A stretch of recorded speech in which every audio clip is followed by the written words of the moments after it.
Hola curiosas y curiosos, soy JJ Priego, bienvenidos a Historias de la Historia, ese pequeño lugar donde se cuenta la historia de otra forma. Seguro que todos conocéis a Julio Verne, ¿verdad? Sí, ese escritor francés, nacido en Nantes y que pasaba largas y largas horas en las bibliotecas de París queriendo saberlo todo, estudiando geología, ingeniería y astronomía, conocimientos con los que más adelante documentaría sus fantásticas aventuras y de esta manera predijera con asombrosa exactitud muchos de los logros científicos del siglo XX. Obras como 5 semanas en globo, viajes al centro de la Tierra a la Luna o 20.000 leguas en viaje submarino le catalogan como uno de los más grandes escritores de ficción de toda la historia. Imagino que también conocéis al gran Alejandro Dumas, ¿verdad? Sí, hombre, un escritor muy prolífico con cerca de 1200 volúmenes publicados bajo su nombre, entre los que destacan sobre todo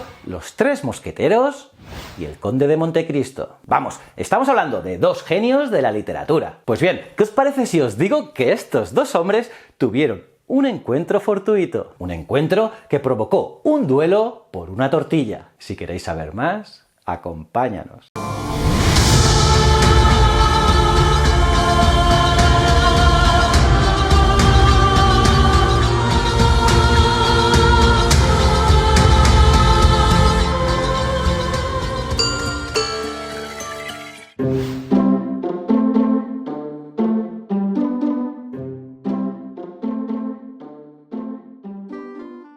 Aquella noche de 1848, un joven Julio Verne llevaba puesto su único traje, el único traje que poseía, aquel que cuidadosamente se turnaba con su amigo Edouard Bonamy, y lo hacía para frecuentar alguna que otra tertulia de ambiente literario e intelectual de París. Verne trataba que su vestimenta no delatara frente a los tertulianos su origen provinciano nantesino, y menos aún su apretada situación económica. Y es que por aquellos tiempos el pobre Julio muchos días solo se alimentaba de pan y leche, y es que la escasa asignación que recibía de su padre la utilizaba para pagar el alquiler de una modesta habitación en el barrio latino de París, habitación que también compartía con su amigo Bonamy, aunque también usaba parte de ese dinero en comprar libros y más libros, unos libros indispensables para quien pretenda ser un gran dramaturgo. Pues bien, aquel día se hacía tarde y mientras bajaba las escaleras de la casa de Madame Bagueret, un conocido y bohemio salón de tertulias, recordaba distraídos las conversaciones literarias que acababa de mantener y que tanto le apasionaban. En ese momento, mientras bajaba las escaleras,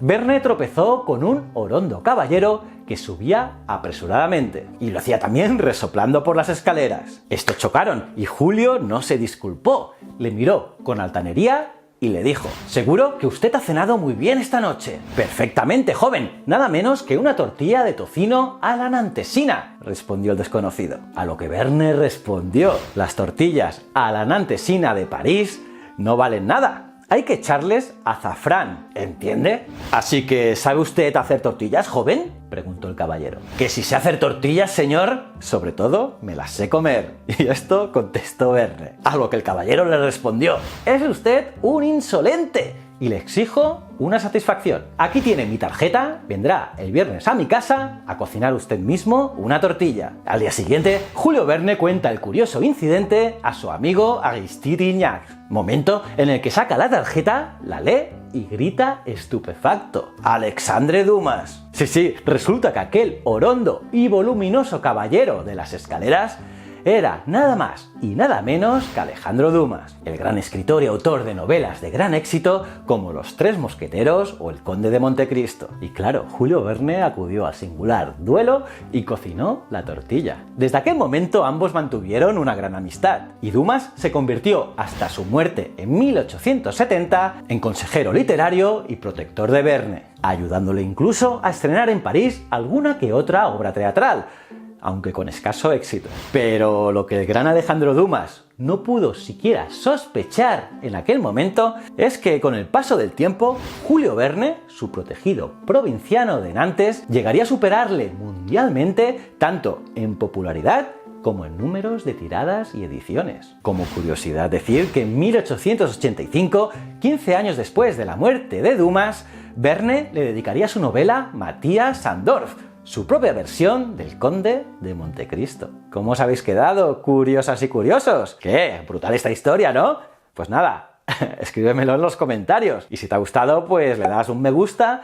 Y si es la primera vez que estás aquí en Historias de la Historia, dale a este botón y suscríbete al canal. También a la campanita para estar al día de todos los vídeos que cuelgo. Y nada, solo recomendaros mis otros dos canales, Ciencias de la Ciencia e Easy Promos TV. Estoy seguro que te gustarán. Y recuerda, el conocimiento es un requisito esencial para la supervivencia. Muchísimas gracias.